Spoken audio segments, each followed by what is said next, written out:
जय श्री राम। राम कहानी में आप सभी का स्वागत है। पितु आज्ञा को कर्म मानकर जो वनवास को गए, हर पशु पक्षी और जीव को अपने हृदय में बसाते रहे, संताप लाख सहकर जीवन में सदा प्रसन्न जो रहे, बस वही हैं जो इस जग में हमारे श्री राम कहलाए। तो आज हम बात करेंगे प्रभु श्री राम की, लेकिन इससे पहले राम नाम के महत्व को जान लें और जानते हैं कि पंडित जी क्या कहते हैं।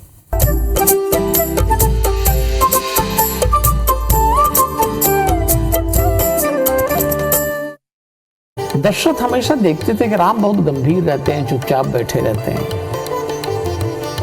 कभी कुछ मांग भी नहीं करते, ज्यादा बोलते भी नहीं।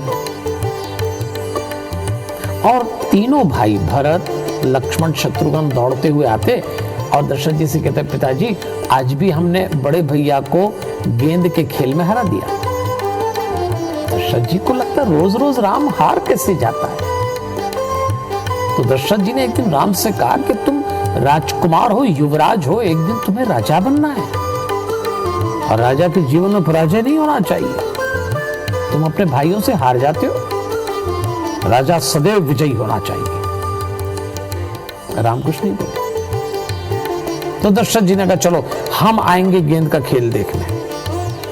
और दशरथ जी पहुंच गए, गेंद का खेल हुआ, राम फिर हार गए। तीनों भाई पिता से कहने लगे, देखिए हम जीत गए, हम जीत गए। तब दशरथ जी ने अकेले में राम को बुलाकर कहा, राम ये एक राजा की निगाहें हैं, मैंने बड़े ध्यान से देखा है। राम तुम्हारे छोटे भाई जीते नहीं हैं, तुमने उन्हें जीतने दिया, तुम क्यों ऐसा करते हो? तब राम ने कहा, पिताजी मैं नहीं जानता कि हम क्षत्रिय हैं, राजा हैं, ये अपनी जगह है, लेकिन वो मेरे छोटे भाई हैं और मैं बड़ा हूं। और बड़े भाई के हाथ यदि छोटा हार जाए तो फिर ऐसे बड़प्पन का और ऐसे बड़े होने का मतलब ही क्या है।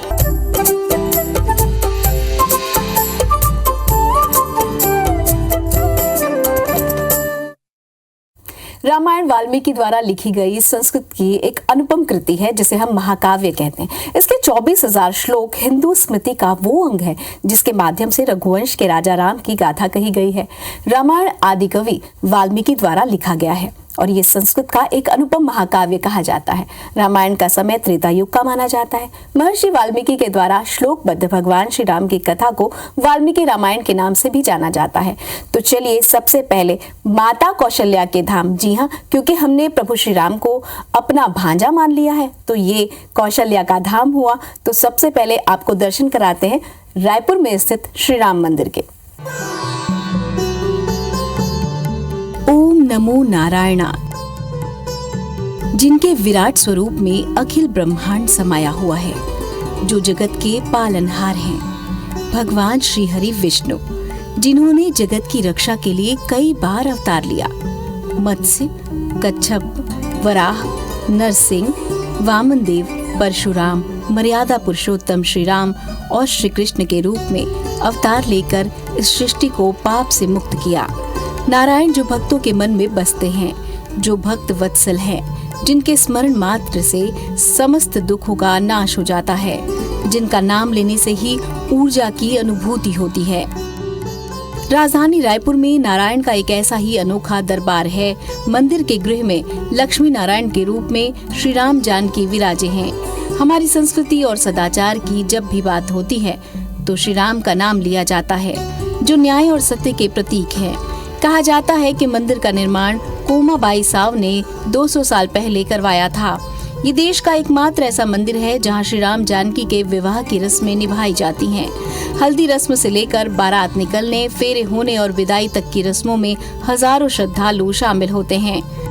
राजधानी का जैतूसाव मठ अपने आप में कई पारंपरिक इतिहास समेटे हुए है, जिसका परिपालन आज भी हो रहा है।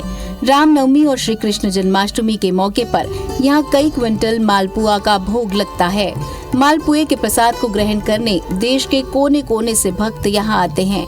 ये परंपरा महंत लक्ष्मी नारायण दास के समय से चली आ रही है। मठ में रामनवमी के साथ ही कृष्ण जन्मोत्सव बड़े ही धूमधाम से मनाया जाता है।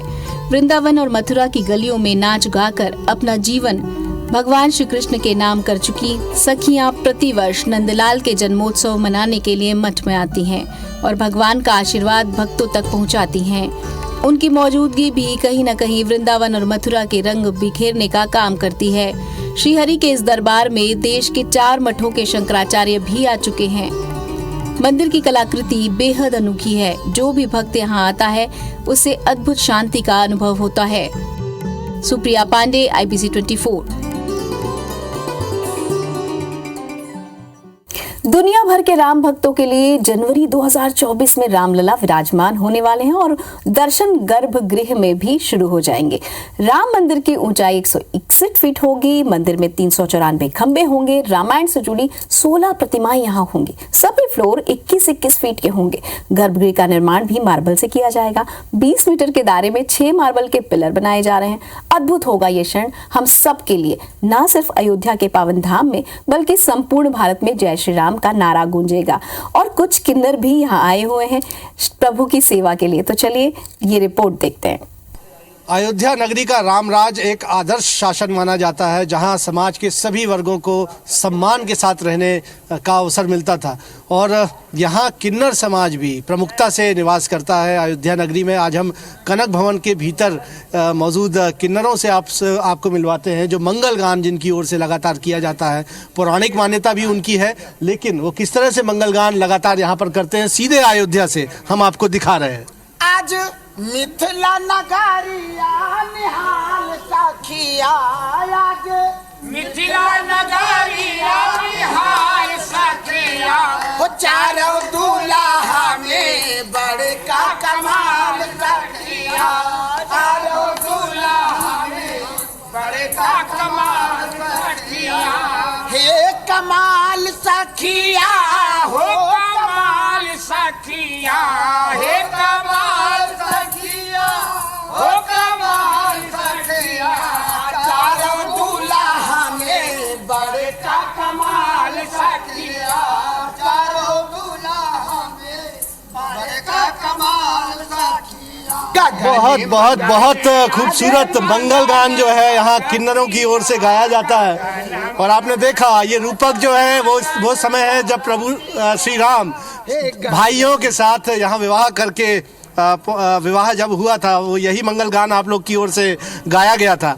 कब से मंगल गान ये परंपरा है आप लोगों की? किन्नर हमारी परंपरा तो बहुत दिनों से है, लेकिन मंगल गान ये होता है जब हमारे ठाकुर जी का विवाह होता है, उसमें हम लोग विवाह गीत गाती हैं। हम लोग सखी संप्रदाय से हैं जी। और भी किन्नर गुरु हैं, उनसे भी हम बात करेंगे कि कैसे राम राज जब यहाँ पर था त्रेता युग में, कैसे ये मान्यता है कि एक यज्ञ हुआ था, उसके उस दौरान प्रकटीकरण आप लोग का भी प्राकट्योत्सव हुआ। जय सीताराम जी। हम लोग तो जो जनकपुर से जो 4 सखी आई थी किशोरी जी के साथ, उनमें से हैं। हम लोग किन्नर समाज से नहीं हैं, हम लोग सखी समाज से हैं, साधुओं से। हम लोग साधु से ही जुड़े रहते हैं और मंदिरों में ही मांगते खाते हैं। जो मिल जाए ठाकुर जी की हाजिरी लगाते, उसी से ही अपना जीवन अर्चन पूरा करते हैं। हम लोग साधु के शिष्य हैं, नागांव के चेले हैं, बड़े रासमंडल वृंदावन से चेले हैं। अब ऐसे हम पोती चेले देवरा बाबा परिवार से हैं। तो सखी संप्रदाय के साधु हैं, लेकिन किन्नर समाज से भी हम बात करते हैं। आप बताइए। देखो, जो किन्नर होते हैं वो जैसे बाल गोपाल हो गए, शादी विवाह हुआ तो वो लोग वहाँ जाते हैं। हम लोग सिर्फ मंदिर जाती हैं। मंदिर में नाच, मंदिर से मतलब रखती हैं, साधु से मतलब रखती हैं। जिस तरह से 8 सखी किशोरी जी की है, इसी तरह से 8 सखी राधा रानी की है। तो 4 सखी तो किशोरी जी के साथ सेवा में यहाँ चली आई थी और 4 सखी जनकपुर रह गई थी, उन्हीं में से हैं जी। तो ये वो परंपराएं हैं जिनका निर्वहन जो है अयोध्या में राम नगरी में लगातार होता है। सुंदर दृश्य है। लगातार यहाँ आने वाले श्रद्धालुओं को भी समाज की ओर से लगातार आशीर्वाद दिया जाता है और अद्भुत दृश्य अयोध्या आकर आपको नजर आता है। अद्भुत एहसास अयोध्या में आकर आपको होता है। कैमरामैन सतीश सराठे के साथ विजेंद्र पांडे, IBC 24 अयोध्या। रामायण को आदि काव्य कहा जाता है क्योंकि इसमें वैदिक संस्कृत से अलग लौकिक संस्कृत में काव्य धारा का प्रवर्तन किया गया। इसके रचयिता वाल्मीकि आदि कवि कहे जाते हैं। मूल रूप से वाल्मीकि द्वारा लिखी गई रामायण में 24,000 श्लोक हैं और 7 सर्ग भी हैं। रामायण लगभग 4,80,000 2 शब्दों से बनी है, जो महाभारत के संपूर्ण पाठ की लंबाई का 1/4 या फिर ये कहें कि इलियड की लंबाई से लगभग 4 गुना अधिक है। रामायण में 7 कांड भी हैं, जिन्हें हम बाल कांड, अयोध्या कांड, अरण्य कांड, सुंदर कांड, किष्किंध कांड, लंका कांड और उत्तरकांड के नाम से जानते हैं। राम कथा कॉरिडोर में आप दर्शन कर सकेंगे रामायण के, क्योंकि राम मंदिर के बगल में 25,000 लोगों के लिए सुविधा केंद्र भी बनाया जा रहा है और इसके साथ ही 50 एकड़ इलाके में छोटे छोटे मंदिर भी बनाए जा रहे हैं, जो कि त्रेता युग की तरह ही मंदिर को सजाया जाएगा। इसलिए ये दर्शन जो है वो अद्भुत होगा। मंदिर में बने नक्काशी के द्वार, खंभों पर रामायण से जुड़े वृत्तांत अपने आप आकर्षण का केंद्र होंगे। तो चलिए हम भी ले चलते हैं आपको अयोध्या।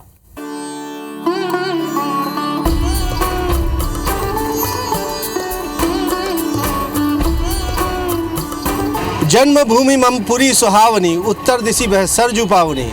प्रभु श्री राम जिस शहर के राजा हों, उससे बेहतर शहर, उससे खूबसूरत शहर क्या हो सकता है। उसी अयोध्या में हम मौजूद हैं, जहाँ की उत्तर दिशा में पवित्र सरयू नदी बहती है। और अब जबकि रामलला अपनी जन्मभूमि पर बन रहे राम मंदिर में प्राण प्रतिष्ठित होने जा रहे हैं, तो अयोध्या की गौरव और गरिमा देखते ही बन रही है। चौतरफा विकास कार्य हो रहे हैं, संवारा जा रहा है अयोध्या का।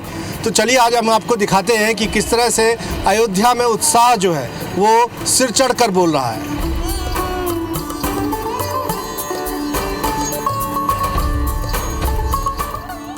अवधपुरी प्रभु श्री राम को कितनी प्रिय है, ये प्रसंग सब जानने जा रहे हैं। और आप देखेंगे कि अयोध्या के मुख्य मार्ग को धर्मपथ के तौर पर कितनी खूबसूरती से सजाया जा रहा है। ये तमाम जो कारीगर हैं, ये देश भर के अलग अलग हिस्सों से आए हुए हैं। इस वक्त जो कारीगर खूबसूरत वॉल पेंटिंग आपको बनाते हुए दिख रहे हैं, ये दरअसल वॉल पेंटिंग के साथ साथ पीओपी का भी वर्क है और इसके ज़रिए रामायण को अयोध्या नगरी में जीवंत किया जा रहा है। आपको यहाँ राजमहल का एक दृश्य नज़र आएगा, जहाँ पर प्रभु श्री राम हैं, चारों भाई हैं। और ये जो मजदूर जो हैं, ये आर्टिस्ट हम कहें कि वो यहाँ पर हैं।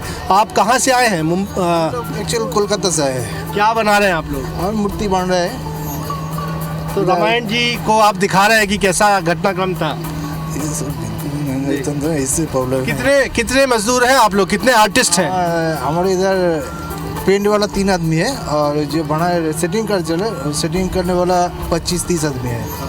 तो आप देखेंगे कि ये वो आर्टिस्ट हैं जो पश्चिम बंगाल से यहाँ पर आए हुए हैं, लेकिन और भी राज्यों के कुछ आर्टिस्ट हैं जो लगातार इसी तरह से यहाँ पर अपनी कारीगरी के ज़रिए इस धर्मपथ को रामायण के रूप में सजीव बना रहे हैं। आगे भी देखते हैं और बताते हैं कि किस तरह से अयोध्या संवर रही है, किस तरह से अयोध्या का गौरव और बढ़ रहा है।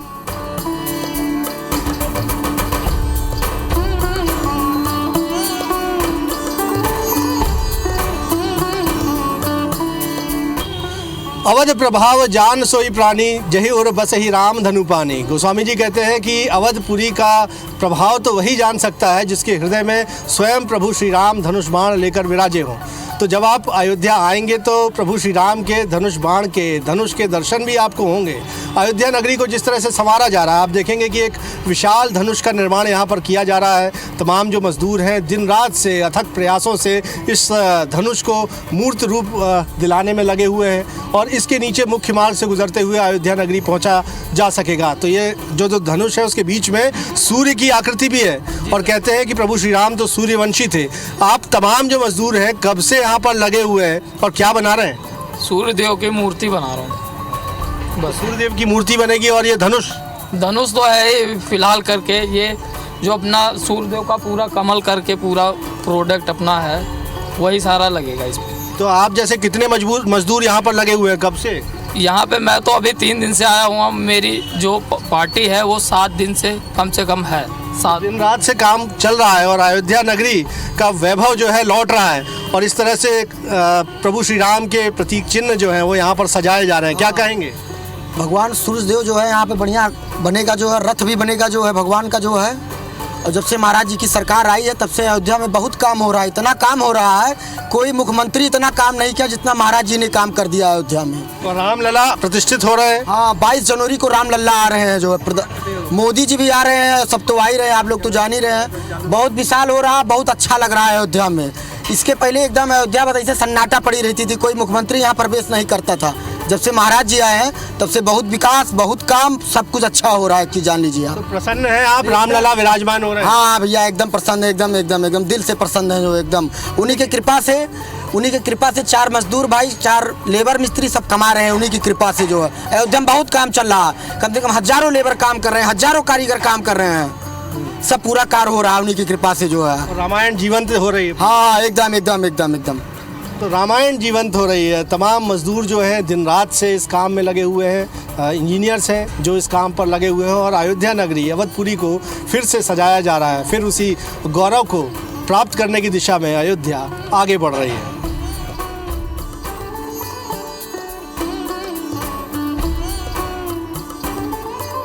रिपुरन जीति सुजस्वर गावत, सीता सहित अनुज प्रभु आवत।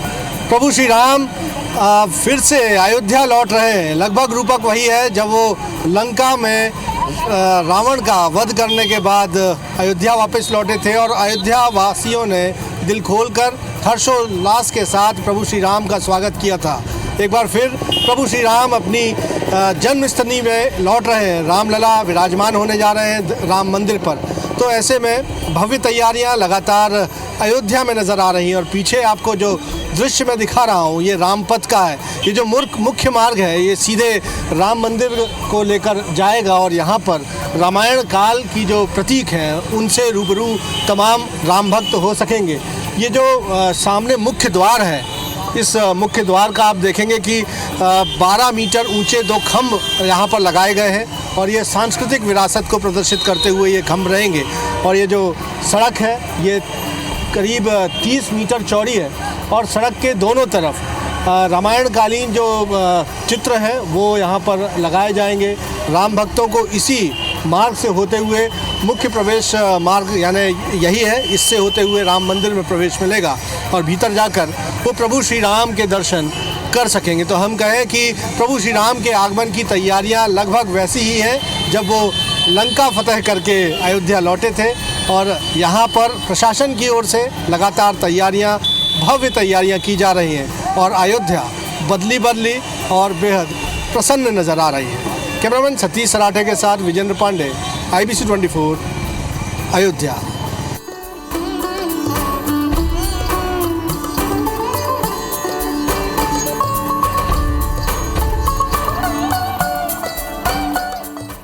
चलते फिरते रोज यही काम कीजिए, जो भी मिले उसको राम राम कीजिए। बेशकीमती भी किसी दाम का नहीं, राम का नहीं वो किसी काम का नहीं। हमें दीजिए अनुमति। नमस्कार।